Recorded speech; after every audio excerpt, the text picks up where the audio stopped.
In-depth journalism in the Memphis community, the Daily Memphian is of Memphis, not just in Memphis, and seeks to tell the stories of this city. TheDailyMemphian.com. Truth in place.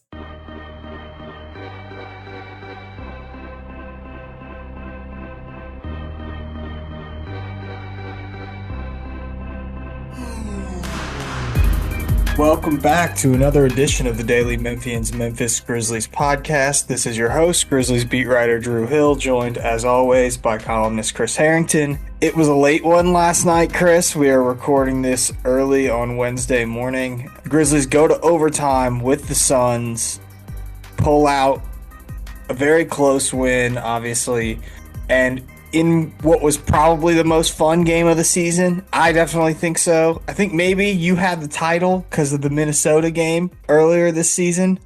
I think this Suns game, with all of its offense and just sort of the nature of the game itself, I thought Phoenix played really well. For the Grizzlies to still come out with a win was pretty fun. And then you get late game heroics from Ja Morant, from Jalen Wells. Great game from Desmond Bane. Good game from Jaren Jackson. You could argue great game, but he fouled out. Big moments from Santi and Luke. Like incredible tip in from Brandon Clark. You can just go down the list from that one. It was really fun leaving the arena. Later start to the morning than I expected because I was there until 1:30 a.m. But pretty fun game last night. What was just your initial thoughts as you sort of watched it and took it all in? So most fun game is interesting. I mean, it's obviously the one that's freshest in mind. So like there's sort of recency bias there. Of course. And Yeah. we've got to the point of the season where like the games are sort of running together for me. Like on the radio yesterday, Jeff asked me about the Orlando game. I was like, that's not the most recent game. I don't remember what happened in that game, you know? Let's talk about the Cleveland game. Yeah. Glancing at the schedule just super quick, like the home opener against Orlando was really fun. That felt like a year ago, but that was really good. Yeah, it was. The early win against Milwaukee where Ja had the triple double and had 9 alley-oop dunk passes was a lot of fun. The win against Houston after losing the first 3 and getting the 1-point win and Jaren's all fired up, that was a good one. Yep. But yeah, last night definitely on the list. It's a weird thing though, because the reason you got to have such a fun game, and I'm thinking you collectively, everyone experiencing it, the reason you got to have such a fun game is because they like frittered around in the first half and put themselves in a close game they probably didn't need to be in to begin with. It was kind of frustrating from that standpoint because I felt like they didn't really start playing until they were down 10 in the third quarter. A lot of the early part of the game, I felt like they were settling. Ja in particular was settling for shots. You know, they were taking the shots Phoenix wanted them to take, which is like sometimes you want to dictate to the defense, not like accept like what they want you to do. There was a lot of bad shot taking and a lot of casual defense, and it felt like why are they in this situation right now?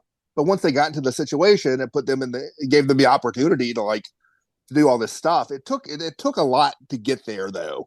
Like even with all the Ja great plays and the Jalen Wells great plays and the Brandon Clark and all of that, like you needed Grayson Allen and Bol to miss free throws down the stretch, you know, like there's a lot of luck involved in that too. Yes. It was sort of a wild second half and overtime. Yeah. I would counterpoint. Like, I do think Phoenix played well in that game based on what I've seen, which isn't a ton, but like what I've seen I know they're not a good team this year, but when Kevin Durant and Devin Booker are both getting to spots like that and like Grayson Allen is on freaking fire. Now they should have guarded him better. Like that was Right. something that was clearly like can't leave Grayson Allen wide open like that. But like you have 5 guys go for over 20, you know, just the way that game sort of played out. I think Phoenix objectively played well. Like that was a good Phoenix game, and they still didn't beat the Grizzlies. They certainly shot the ball. That team, for all its problems, has a lot of good shooters, and those shooters were all shooting well. I just felt like the Grizzlies' approach was a little too casual in the first half, and I didn't even get down to like lineups and stuff. Like you get to a point because I keep looking for, okay, are we creeping towards what it's going to look like in playoff basketball? Right, we were 2/3 of the way through the season at this point. And at one point, like in the middle of the first half, like there was a lineup with Ja Morant. It was a full bench lineup John Morant, Desmond Bane, and Jared Jackson all on Yep. the bench. And I'm like, I don't think we're doing that. I don't think the team was doing that come playoff time. So it almost felt like a going through the motions kind of first half. And then you look up, like, oh, this team has gotten hot, and now we're down. Now we got to get serious, and they got serious. That lineup that erased the 10-point deficit in a hurry. That Jaron and Dez out there and some Yeah, other but guys. it was Luke and Santi that erased it. But yes. Yeah, Yeah. yeah. And so it was a little frustrating to me to see them sort of be so casual early on. Because you look around the league, you want to see if you're going to be one of the better teams, you want to really look like it and look like, like look at Cleveland right now. Like they went to Orlando and won by 40. I'm not expecting the Grizzlies to do that. But there's a sense you get as you sort of get deep into a season where a team is like, okay, we are this good and we're not messing around anymore. And it feels like the Grizzlies are like still on this journey of discovery, trying to figure out who they are, as good as they are and as late as they are into the season a little bit. It does kind of feel like there's a little bit of a divide in terms of like some of the and I don't want to just only acknowledge the online fan base, but like some believe, like for example, John Martin, our colleague at the Daily Memphian, like he wants the Grizzlies to be true title contenders, right? Right. And every time that they're in a game like that, just wasn't happy through it, right? Because it was too close and the Suns aren't a good team. And, um, I think he's generally a little bit more down on where this team is because of the fear that they might get bounced in the first round or the second round of the playoffs or whatever. And then I think there's this other contention that's happy to have a basketball team that's good, and has won a lot of games this season and sort of views them as, yeah, this team may not be competing for a championship, but they have an outside shot. Like it's not impossible if things break right for the Grizzlies to win the championship. And there's like these competing sort of viewpoints of the team. Well, I'm sort of in between. I think there's a real hard line between the top three teams and everyone else right now. And so like I'm not expecting the Grizzlies to win a title. I'm expecting anyone other than like Oklahoma City, Boston, Cleveland to do that right now. I think they are vulnerable in the first round. I think everybody other than those three teams is vulnerable in the first round. Yeah. So I think there's a real line there, but I'm sort of ready. Like I embrace the idea of the regular season as a laboratory and when you're experimenting and you're figuring stuff out. But I think we're at the time now where it's time to know who you are and put that out there. And it feels like the Grizzlies just haven't quite gotten to the point of knowing who they are yet. And I think it's time to sort of know who you are. And I have a little bit of frustration about that lately. But we're sort of getting sidetracked from what was a really entertaining game. I think the John Morant stuff we should get into because that game was like a novel. Yep, it was. Like for John Morant. There was a lot there. I don't even want to call it negative, positive, or negative. I just think in terms of just the complexity of his season sort of encapsulated in a game almost. There was just a lot going on in that game with him. Yeah, he brought the gritty back, which was, there was a lot of celebration about the gritty coming back in the locker room after the game. But it was the way he got to the gritty. That moment, like when he made that pass to Jalen Wells, and we got to talk about Jalen at some point on this pod because he was great. But yeah. The way he arrived at that moment, missing his first 10 3-pointers. I know you would hate this line, but making the last one. Most people would say making the one when it counts. Of course, all of them counted, but they all counted. Yeah. But in a figure of speech, when it mattered. Yeah. Ja did come through with that 3-pointer in the last final seconds of the game, inside the final 10. Then he hits the game tying shot. And this comes after a game where the Phoenix was just backing off and leaving him wide open to shoot the threes. And I do think he needed to take some of those, but like at a certain point, it slows, right? I don't think he needed to take them all, especially when he was shooting like that. I think it was, I don't want to call it laziness. I think it was, my sense with Ja is that I think these last several games have been instructive because he has been effective overall in the sense of helping you win games. Like the game against Orlando, he had a big fourth quarter, right, to pull out a close win. there have been a lot of questions about him this season beyond the physical, about his engagement, him in the offense, his mood, all of this kind of stuff. I think the last week or so, the engagement has been good. I think he has been present. He has been trying to I think in terms of trying to impact the game and being fully engaged with the game, I think that's all been there the last week. And that's part of the reason why he's been effective helping them win some of these games they've won. But I think when you strip away a lot of the other non-physical factors, it sort of, to me, it underscores the physical. I just think he does not have the burst, the quickness and the burst and the explosiveness of peak form right now.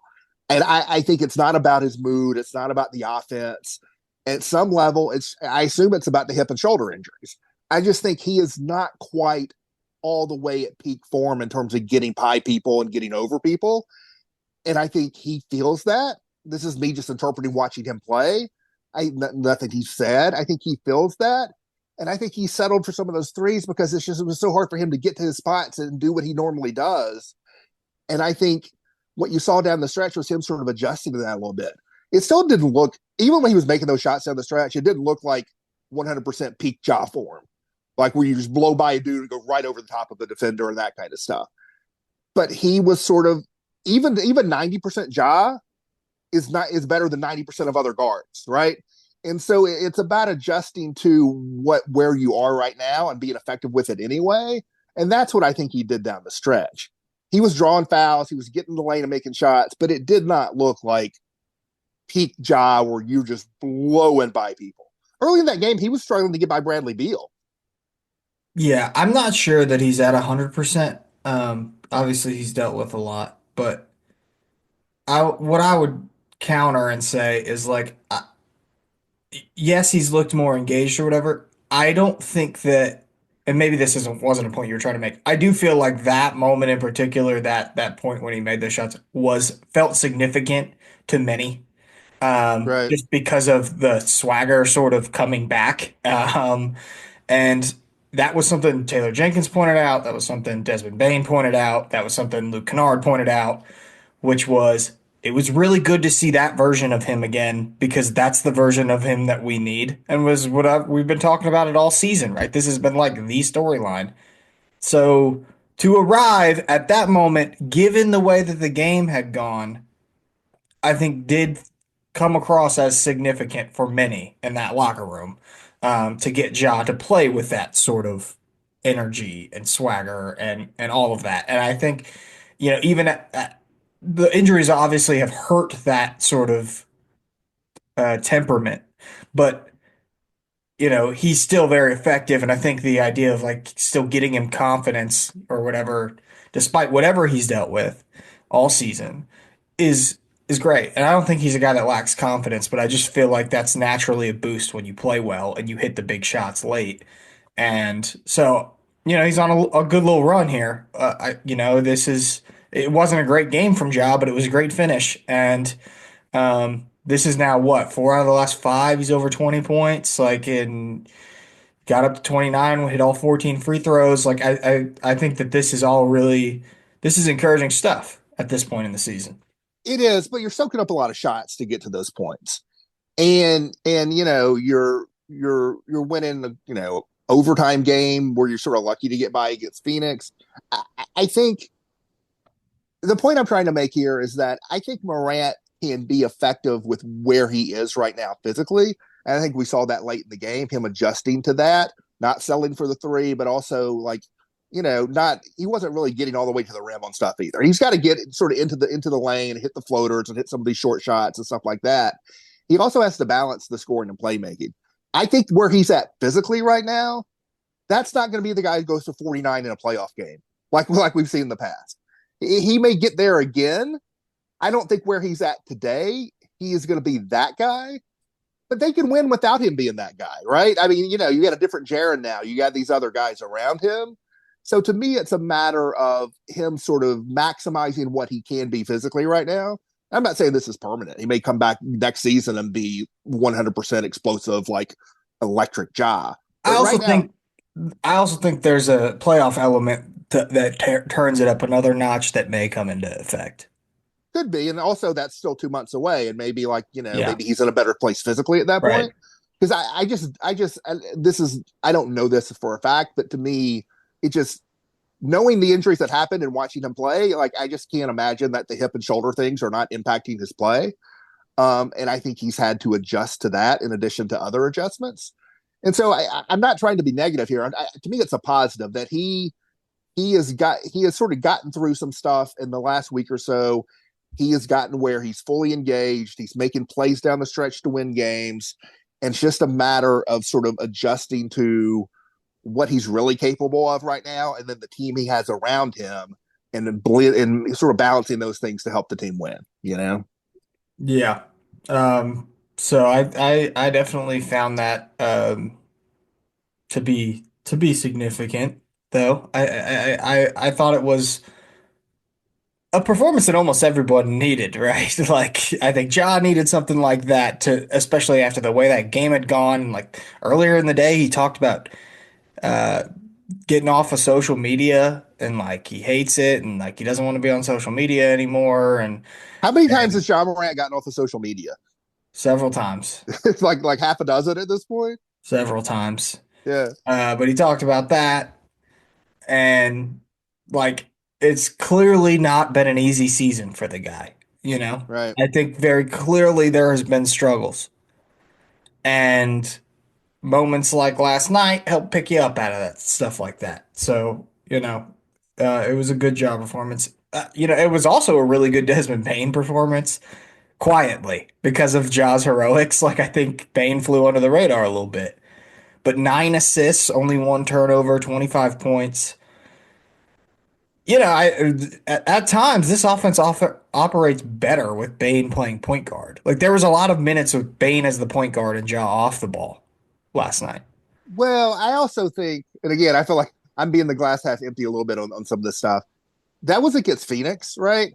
One Yeah. turnover against a Phoenix defense. I, you would be so lucky to face a Phoenix Suns defense in the playoffs. If you're playing the Rockets or the Clippers or even the Wolves, I think the amount of defensive pressure that's going to be brought to bear on guards who are not John Morant is going to be a whole different level than Yes. what you get against the Suns. So there's that. I think Bain's been great, but I'm a little more wait and see on him having a lot of ball handling duties in playoff basketball against the kind of defense you're going to see there. I have a few more notes that I want to get into, and including some stuff on Gigi Jackson. But first, let's take a break for a message for our sponsor. Want to make a big impact without getting lost in a big system? Join Youth Villages to be a force for families while becoming part of one. Help make positive changes on a national scale, one community at a time. It takes a family to transform lives. Start with yours. Apply now at youthvillages.org/careers. So Jaren fouls out of this game, Chris, but he was great before he fouled out. He was 11 for 13 from the floor. I just said like, at moments the offense operated better with Bane as a point guard last night. Like part of me does wonder, like I know that two things can be true. One is that the Grizzlies are going to need a good job to make it as far as they possibly can in the NBA playoffs this year. And they like need to do things to get Ja going, and like they've made some of those changes with adding in some more pick and roll and stuff like that. But I also think that it's somewhat true that the offense operated almost a little bit more smoothly earlier in the season when Jaren was the guy that they were going through almost entirely, it felt like. And I didn't think 13 shots was enough shots for Jaren in that game. Yeah, no, I agree. I agree. Now a couple of things. I mean, one thing is that teams are throwing more doubles at him now, as you would expect, given the kind of season he's had, and that's going to force the ball out of his hands a little bit, and that is part of it. But even accounting for that, I think there could have been a lot more Jaren early in that game. I agree. He has certainly become, at least for now, he is. It's not necessarily true every game, but over the course of a season or whatever, he is the most efficient scoring threat they have, clearly right now. And so, yeah, I think they should have forced the issue with him a little bit more early in the game. That's another thing, and it seems odd at this point in their careers, but we still don't have a lot of like Jaren interaction stuff, because partly because Jaren's not a screener and they've gone away from the screening anyway. So it feels a little bit more my turn, your turn sometimes with that. And Jaren has become such a force that he needs his turn a lot more than he used to, and that's part of this puzzle. I think the main part of the puzzle with Ja is his health right now, or his where he's at physically. But I think that's part of it with Jaren. Yeah, I mean, I just agree with you. I think they could have gone to him even more, even with the doubles and even with everything else early in the game. His fouls have been higher the last 4 or 5 games. Is that going to be a blip when we look back, or is this like some trend to be concerned about? I think it's more blip. I think it's more blip. I think that's probably right. I'll keep an eye on it, but I'm not that worked up about it. I'm not glad he fouled out, but I'm glad he had the opportunity to foul out. When he got his 5th and Taylor took him out, I was like, I think he was probably going to come out anyway because he had started the 4th quarter and he'd played the end of the 3rd, and he was probably going to get like a quick rest even without the foul, and he did it in conjunction with the foul. So I was glad to see Taylor bring him back in quickly. I have no idea whether Taylor has gotten criticism for that, or is anyone out in the world saying, why'd you bring him back so soon? And then he fouled out and he's not available for the end of the game. I'm on the record as just not caring about that stuff at all. Get as many minutes as you can out of your guy. If he fouls out, he fouls out, and then it's next man up, and that's what happened in the game. And to me, that's the way it should be.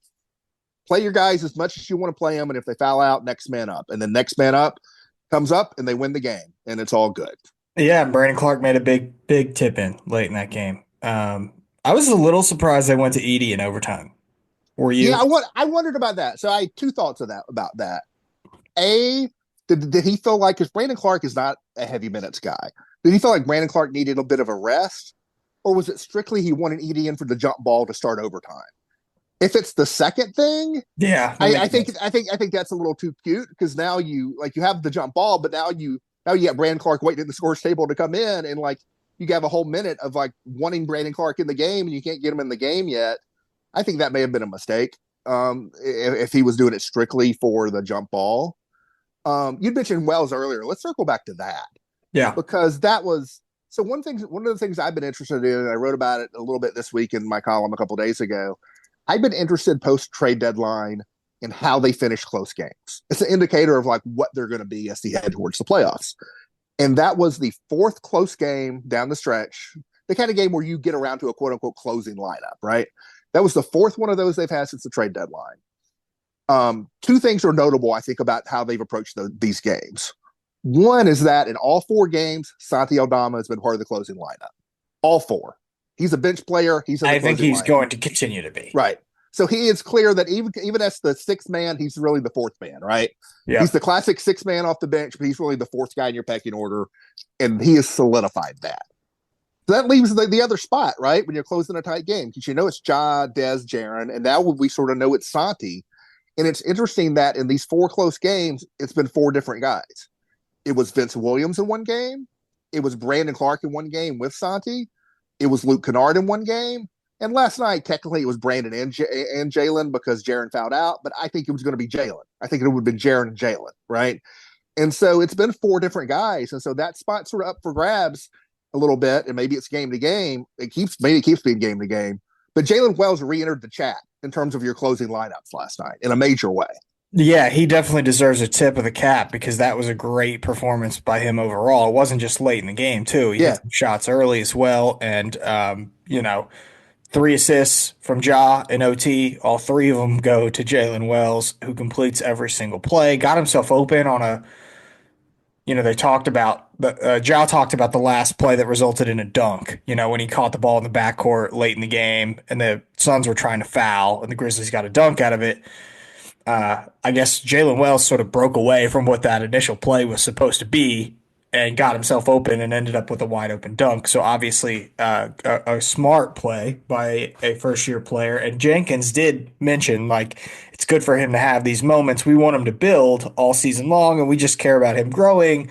But also it's good to have these moments because it builds trust with a young player right as you go towards the postseason, and for Jalen to come up big in late game moments like that is significant. It's interesting that you brought this up, like in terms of the playoff rotation, because I think that like I thought going into this game and like Jalen Wells, you're right, re-entered the chat. Good way to put it. That it was that if you looked at the whatever the closing potential lineups would be for the Grizzlies, I viewed it as the four we mentioned, obviously the big three, Santi, and either Vince Williams or Brandon Clark, right? Right. And when it comes to a playoff rotation, I think you could add in um, if you're gonna go figure out who's going to play, I think you were probably gonna get to 8, maybe 9, depending on where you put Luke Kennard. I think you were gonna have Wells, Edie, the rest of the big three, Vince Williams, Luke Kennard, Brandon Clark, and Santi Aldama. Right. And so that puts you at 9, right? Right. And I don't even know how much they were going to use 9, but I think it's really interesting to try to figure out exactly, you know, what these playoff rotations are going to look like and what they're more likely to get to late in the game. And it also coincides with like, I know we've been talking a lot about Vince and he's going to be important, but the offense is still just like, it's such a Yeah. question mark. And the shot, I got to be honest, I didn't think it looked all that confident, in that game against Phoenix. It was just felt like it was kind of going up. He made one late, a three-pointer late. But you just have so much more faith in Jalen Wells' shooting at this point. And I know Vince does more as a disruptor and as a rebounder, but it's an interesting question. It really is there. Yeah. Yeah. No, Vince did not have a particularly good game last night. And that's why he only played 13 minutes. They came back around to Jalen Wells. Jalen Wells was playing better than Vince Williams and Luke Kennard. And so they went with Jalen Wells. That's sort of the way it should go. Um, even though I've been a big believer in Vince Williams, this is sort of part of the reason why I've been reluctant to say no, Vince should start. I've said like, let's wait and see. I think get back to me in a month on that. I think he's coming off these major injuries, the minutes limit. To me, there's a real question about what he is as a shooter. I wrote about that in the mailbag last week. He shot 38% from three last year on more than 200 attempts. That's good. But if you look at the smaller samples on the season before and then this season, it's really bad. So what's real? I don't know what's real. When you just eye test it, I think clearly like his shot, you don't look at his shot and say that guy can shoot. You look at, last year it went in, but it doesn't look as good as a Jalen Wells shot, right? Like I believe in Jalen Wells shooting more than I believe in Vince Williams shooting. The thing that you would lead you towards Vince would be a little bit older, a little bit more experienced, better rebounder, a guy who's more active defensively in terms of getting steals and getting other stuff other than just guarding his man. It's that kind of thing. But you got to see it in action and you got to see it happen consistently. And the only reason to doubt Jalen Wells is that he's a rookie, which is a good reason to doubt him, by the way. Like that's a legitimate reason to doubt Yeah. him. But it's only that. Like Yeah. And he doesn't feel like a rookie. He right. just doesn't. It's just like, but he is. He is. So it's Yeah. fine. If this were year 3 for him and you just watch him at game after game and watch what he does, you would just say, well, that's just what he does. And then he'll just keep doing that. I mean, the only reason to doubt him is that he's a rookie. And so hey, Jalen Wells, go erase those doubts, Yeah. Obviously great finish for him, but it is like, and I one more point on Vince before we wrap up with him, but like, I asked Taylor Jenkins because it's been made clear essentially that he's going to play into the mid-20s and that's about the max he's going to play, at least for a while. And I don't think that they're going to use him in back-to-backs. Right. Maybe you get to the playoffs and if he's playing well, that changes. With that limitation, I do wonder if he's ever going to get into the starting lineup because it's just going to be a little bit more challenging, I think, without extended opportunity. I think Jalen Wells is going to stay in the starting lineup. I do too. I think, and it's going to be like, what happens through the rest of the game is going to depend part on how he's playing and how other guys are playing. The one I wonder about is Edie, because it seems clear to me that Edie is going to be a situational player in the playoffs, that it's going to be sort of matchup and how he's doing and that kind of thing. And so is he going to be a purely situational player? Or are they going to continue to start him and he's going to play the first 5 minutes of each half and then from there you see where it goes? And that's what I wonder about. Yeah, I agree. We can talk Edie, but last thing, like I did ask Taylor on Vince, like is there opportunity for him to get more healthy? Right. And essentially the answer was no, he's healthy, but he still deals with some soreness. Right. So to me that suggests he's not 100% healthy, but I don't think he's gonna get more healthy than he is at this point in the season. Or they don't think he's gonna be get more healthy because these ankle injuries they just linger for a long time. And that was strictly bad So one, by the way. I like yeah, like ankle sprains are common. The listing of an ankle sprain, but not all ankle sprains are created equal. Like Cam Spencer and Vince Williams had pretty bad ankle sprains this season. Lots of other guys have missed like a week or so with an ankle sprain, and they're lower level, and it's a different kind of thing. yeah. The Edie stuff, I, it's interesting because he got a lot of offensive rebounds in the Cleveland game. I don't know if I feel like he played particularly well in that game, Right. especially defensively. They really took advantage of him. And then the Suns were trying to get Edie matchups like immediately last night out of the gate on offense, trying to put him in switches and stuff like that. And it is going to have to be situational, it feels like, in the playoffs. Like, I still think Edie is going to be a useful player in the NBA, but I don't think he's going to be like a big time bruiser and mismatch for other teams in the play. I think he's going to get hunted in a playoff setting, Oh, defensively. I saw pretty high hopes for him in his career. Yes. To me, it's entirely possible he becomes the level, over the next few seasons. If you talk about guys, some of the good, big, true like bruising centers in the league, Zubats for the Clippers, Jared Allen for the Cavs, Jonas when he was in his prime, those kind of players. Those are not like perennial all stars, but those are high quality starters. To me, Edie can be that kind of player. But none of those guys were that player as a rookie either. And so, like, that's more of a what are you going to be in year 2, year 3, year 4? I think for right now, I think what we're seeing is probably sort of what he is. What we're seeing is going to be a guy who's not going to be having 30-minute playoff games. I'm not sure if he'll be having 20-minute playoff games. I think it depends on the matchup, right? Right. Yeah, if he is going up against one of those big bruising guys, and like there's If you're not a if you're playing disadvantage. if you're playing the Clippers in the first round, which might very well happen, you sort of need Edie to be a part of that game. You can't let Zubats just roam free for 48 minutes against Jaren Jackson Yes. Jr., Santi Aldama, Brandon Clark front lines. Yes. No, I 100% agree. It's like I again I just want to hit it home, but like I do have faith that he's going to be a good NBA player. I just don't know if, at this point with this many games left, I don't think he's going to be a switchable center the way Brandon Clark is. And I think Brandon's just going to play a lot of minutes in the playoffs or more than you're seeing now. Okay, last thing I want to get to Gigi. Gigi's obviously been really limited. We talked to him. It was an interesting conversation yesterday morning. I think it's obviously, anyone in Gigi's position wouldn't be happy to be on the outside looking in a lot of these situations. Um, and he seemed to be like a little in the dumps, maybe about his current rotation minutes and sort of where he is. But he said, He named it the BP, the Bain process. He's trying to follow the Bain process.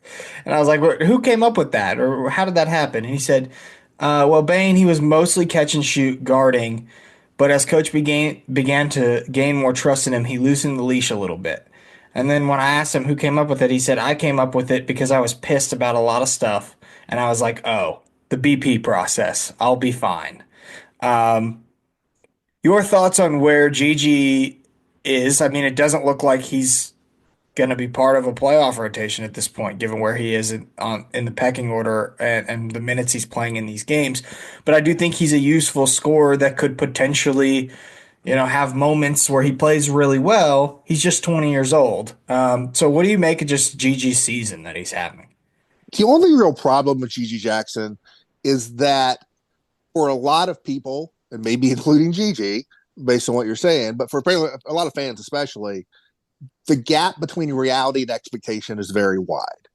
And we just need to focus on what the reality is. And the reality is that he's barely 20 years old. He has not even played a full season of NBA basketball. He's coming off this major injury where he sort of arrives midseason into a team that is it's second in the West, that has installed a new system with players he has mostly not played with. He'd never played with John Morant until like a few weeks ago. And he's like this 20-year-old who sort of barely played like ever, and you just parachute into that. That's a tough spot. And the thing about it is he's got a lot of physical tools. He's got a lot of shot making ability. He is like a bad capital BAD defensive player. And I think people see him like he blocked Giannis Antetokounmpo or whatever once in a play. I mentioned this in the column I wrote this week, and I sort of happened upon it by accident because I was looking up defensive stats for Jaren Jackson Jr. and other defensive player of the year players. And I clicked the button that reversed the list. The on-court, off-court defensive rating league-wide non-garbage time for players who have played at least 200 minutes in the league, 200 minutes this season, which is like most meaningful players. G.G. Jackson is last. Not last on the Grizzlies, last in the NBA.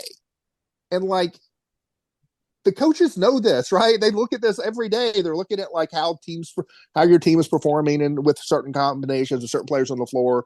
They're watching the games. They see why it happens. They see like, you get caught up here. You don't recognize this.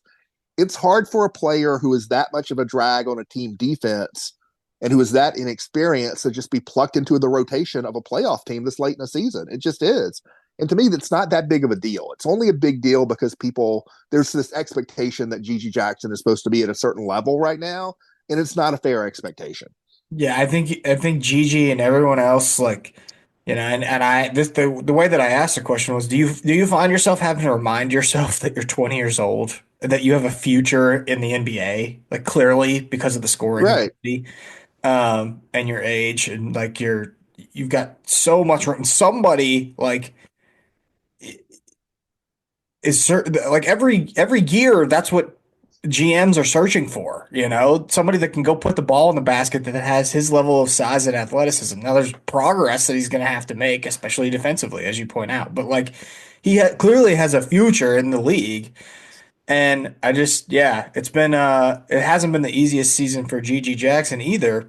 And I do still think he's got an incredibly bright future, but it does look like at this point he's probably going to be on the outside looking in when it comes to playoff rotation. Well, his minutes have been fading lately, right? I think it was 8 minutes last night. I think that was all in the first half, if I remember correctly. There was another game, maybe it was against Cleveland, where it's 4 minutes only early in the first half. And so it seems like what they've been doing lately is they play him as the 10th man in the rotation in the first half, and then maybe he plays the second half, maybe he doesn't. Maybe they shrink it down to 9, like that. That's not uncommon. But even doing that, they are sacrificing something doing that because they're trying to balance like his development with where the team is at in a very present tense situation in a playoff race. Because if you were strictly thinking about only what helps you most right now, Scottie Pippen Jr. should probably be your 10th man. He's just DNPing completely, and they might need him in the playoffs, especially if they're having ball handling problems with Jaws off the floor.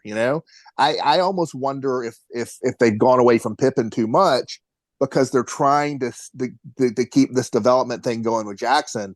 But now that they're in the back third of a season and they're second in the West, they're in the playoff race. I think Pippen means more for them for the playoffs than G.G. Jackson does. Yeah, I think the other part of this too is Gigi's just so easy to cheer for and to root for from a fan base perspective, excuse me, because he does have such a like colorful personality and like it's just like fun, He's just like he's fun with the media, he's fun on the court, fun with the celebrations, and so he's built up a big fan base in Memphis, and I think there's a lot of people that really believe in what he can do. I don't think there's anything wrong with that. It's just that you're right. He's 20 years old, and It's nothing, there's nothing wrong with any of that, but that can't be how the coaching staff handles a basketball right. team in the stretch run of a playoff race. I'm just right? saying it's certainly understandable why people love Gigi so much. To me, it's understandable why he's so beloved by the fan base. It's just that I think part of that has created a unfair expectation for somebody that's a 20-year-old player in the NBA. Yeah. And it's more it's like I sympathize with Gigi, who's had all these expectations put on him. But I think that he still has a bright future in the NBA, and you might be right about that the Pippen thing because I think his skills do translate specifically to some things that you're going to need in terms of just like having a tool to pull out of the toolbox in the playoffs. Well, an on ball defender, if you don't Right. get if you don't get absolute peak Vince Williams, like Scottie Pippen is a guy you can put as an on ball defender against lead guards. He's a guy you can throw out there. Name your matchup, right? Against Shai Gilgeous-Alexander or whoever. I'm not saying. I mean, no one's shutting any of these guys down, but he can be a pest and really get into it defensively against the lead guards on other teams. And I think the numbers on Pippen, by the way, season wide aren't great either, especially on offense. But I just have a sense that the team is maybe discounting him a little bit too much in terms of what he could mean as a playoff contributor. Yeah, and if the whistle loosens a little bit, as it sometimes does in the playoffs, I think that works to the advantage of a guy like Pippen, who's gambling quite a bit, going for a lot Yeah. of steals, that sort of thing. Wants to try to play physical. I do think you could be right on that. All right, well, I think that's going to do it for us this week, unless there's anything we missed, Chris. No, I think we're good, I'll be next week when we do this. We'll be together in studio at the Daily Memphian more than likely. I'm headed back. I'm looking forward to the big rematch, grudge match against the Knicks. The Grizzlies' maybe worst game of the season was at New York a few weeks ago, so that's going to be a really interesting one on Friday night. Yep, I'm looking forward to having you back, my friend. It will be a good time as the Grizzlies approach the stretch run of the season. Go read all of our stuff over at the Daily Memphian. It was a really fun game to recap last night.